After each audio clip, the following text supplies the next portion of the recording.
கலங்கத்தான் செய்கிறது விழிகள். கல்வி கற்பிக்கும் அனைத்து ஆசிரியர்கள் அவசியம் பார்க்க வேண்டிய பதிவு. ஒரு வார இறுதி விடுமுறைக்கு பின் திங்கட்கிழமை காலை வகுப்பினுள் நுழைகிறார் ஆசிரியை சுமதி. அவருக்கு ஒரு வழக்கம் இருந்தது. அது வகுப்பறைக்குள் நுழைந்ததுமே மாணவர்களை பார்த்து லவ் யூ ஆல் என்று சொல்வதுதான். சொல்வது பொய் என்று அவருக்கே தெரியும். ஆம், அந்த வகுப்பில் உள்ள ஒரேயொரு மாணவனை மட்டும் அவரால் நேசிக்க முடியவில்லை.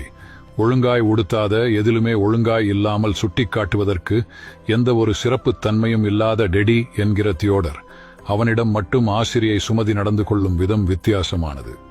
எந்த ஒரு தவறான விஷயத்திற்கும் அவனையே உதாரணம் காட்டினார். எந்த நல்ல விஷயத்திற்கும் அவனை நிராகரித்தார். அவ்வாண்டிற்கான காலாண்டு பரீட்சை வந்தது. முன்னேற்ற அறிக்கைகள் வகுப்பாசிரியர்களிடமிருந்து தலைமை ஆசிரியரின் கையெழுத்துக்கு அனுப்பப்பட்டன. ரிப்போர்ட்டுகளை பார்வையிட்டு கையொப்பமிட்டுக் கொண்டிருந்த தலைமை ஆசிரியர் ஆசிரியை சுமதிக்கு அழைப்பு விடுத்தார். அவர் வந்ததும் முன்னேற்ற அறிக்கை என்பது ஒரு பிள்ளையின் முன்னேற்றத்தை அறிவிக்க வேண்டும். தன் பிள்ளைக்கும் ஒரு எதிர்காலம் உண்டென்ற நம்பிக்கையை பெற்றோருக்கு தர வேண்டும். நீங்கள் எழுதியிருப்பதை பார்க்கும்போது பெற்றோர் அவன் மீது நம்பிக்கை இழந்து விடுவார்கள் என்று தியோடரின் முன்னேற்ற அறிக்கையை சுட்டிக்காட்டி கூறினார். ஆசிரியை சுமதியோ, என்னால் ஒன்றுமே செய்ய முடியாது. அவனை பற்றி எழுதுவதற்கு என்னிடம் ஒரு நல்ல விஷயம் கூட இல்லை என்றார். தலைமை ஆசிரியர் அலுவலக ஊழியர் ஒருவரிடம் தியோடரின் கடந்த கால முன்னேற்ற அறிக்கைகளை கொண்டு வந்து சுமதியிடம் கொடுக்குமாறு பணித்தார். அறிக்கைகள் கொண்டு வரப்பட்டன. ஒவ்வொரு ஆண்டாய் விரித்து படிக்கிறார் சுமதி. 3ஆம் வகுப்பு அறிக்கையில் வகுப்பின் மிக திறமையான மாணவன் தியோடர் என இருந்ததைக் கண்டு தான் வாசித்ததை நம்ப முடியாமல் அதிர்ச்சி அடைந்தார் சுமதி. 4ஆம் வகுப்பு அறிக்கை சொன்னது, தியோடரின் தாய் புற்று நோய் முற்றிய நிலையில் உள்ளார். அதனால் தியோடர் மீது முன்னர் போல அவரால் கவனம் செலுத்த முடியவில்லை. அதன் விளைவு அவனிடம் தெரிய ஆரம்பித்திருக்கிறது. 5ஆம் ஆண்டின் அறிக்கை இவ்வாறு சொன்னது, தியோடரின் தாயார் இறந்துவிட்டார்.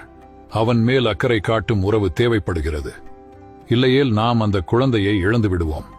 கண்களில் கண்ணீருடன் சுமதி தலைமை ஆசிரியரை பார்த்து, என்ன செய்ய வேண்டும் என்று எனக்கு தெரியும் என்று ஒரு உறுதியோடு கூறினார். அடுத்த திங்கள் காலை ஆசிரியை சுமதி வகுப்புக்கு சென்று பிள்ளைகளை பார்த்து வழக்கம் போல் லவ் யூ ஆல் என்றார். இம்முறையும் தாம் பொய் சொல்கிறோம் என்று அவருக்கு தெரியும். ஏனென்றால் தற்போது மற்ற குழந்தைகளை விட டேடி எனும் தியோடர் மீது அவரது அன்பு அளவு கடந்திருந்தது. தியோடருடன் தன் அணுகுமுறையை மாற்றிக்கொள்வதென்று அவர் தீர்மானித்திருந்தார். அதன் பின்னர் ஒவ்வொரு நல்ல விஷயத்திற்கும் தியோடரின் பெயர் உச்சரிக்கப்பட்டது. ஒவ்வொரு தவறான உதாரணங்களின் போதும் அவன் பெயர் கவனமாய் தவிர்க்கப்பட்டது. அவ்வாண்டின் பள்ளி இறுதி நாள் வந்தது. எல்லா மாணவர்களும் தம் ஆசிரியருக்கென பரிசுகள் கொண்டு வந்திருந்தார்கள். அவற்றிற்குள் ஒரு பெட்டி மட்டும் ஒரு பழைய செய்தித்தாளால் சுற்றப்பட்டிருந்தது. ஆசிரியை சுமதிக்கு அதை பார்த்ததுமே அது டெடியிடமிருந்துதான் வந்திருக்க வேண்டும் என உள்ளுணர்வு சொல்லியது. முதலில் அதையே பிரித்தார். பிரித்ததும் அதனுள் பாதி உபயோகித்த சென்ட் பாட்டில் ஒன்றும் சில கற்கள் கழன்று விழுந்த பிரேஸ்லெட் ஒன்றும் இருந்தது. அந்த பொருள் தியோடருடையது என்று புரிந்து கொண்ட முழு வகுப்பறையுமே சிரித்தது. ஒன்றுமே சொல்லாமல் ஆசிரியை சுமதி அந்த வாசனை திரவியத்தை தன் மீது பூசிக்கொண்டார். அந்த பிரேஸ்லெட்டை எடுத்து தன் கையில் அணிந்து கொண்டார். மெல்லியதாய் ஒரு புன்னகையுடன் தியோடர் சொன்னான், இப்போது உங்களிடம் என் தாயின் வாசம் வருகிறது. இறக்கும் முன் அவர் இறுதியாய் வைத்திருந்த சென்ட் இதுதான். இந்த பிரேஸ்லெட் தான் பெட்டிக்குள் வைக்கும் முன் அவர் உடலில் இருந்து அகற்றப்பட்டது. ஓராண்டு கழிந்தது. ஆசிரியை சுமதி மேசையில் ஓர் கடிதம் கிடந்தது. I have seen few more teachers, but you are the best teacher I have ever seen. With love, Teddy.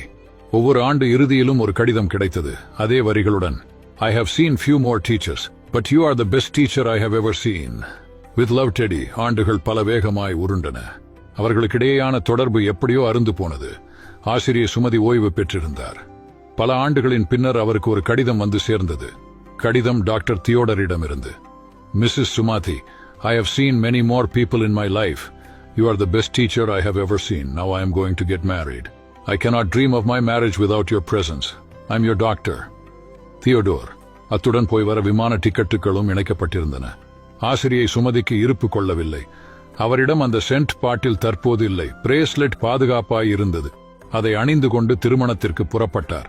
அங்கு சென்று பின் இருக்கை ஒன்றில் அமர முற்பட்ட போது அங்கிருந்த ஊழியர்கள் அவரை எப்படியோ அடையாளம் கண்டுகொண்டு முன் வரிசையில் இருந்த ஆசனம் ஒன்றை நோக்கி அழைத்து சென்றனர். அவருக்கென ஒதுக்கப்பட்டிருந்த ஆசனத்தில் எழுதப்பட்டிருந்தது, மாதர், திருமணம் முடிந்தது. தியோடர் தன் புது மனைவியிடம் ஆசிரியை சுமதியை அறிமுகம் செய்து வைத்தார். இவர் மட்டும் இல்லை என்றால் நான் இன்று இந்த இடத்தில் நின்றிருக்கவே முடியாது. தியோடரின் கண்களில் கண்ணீர்.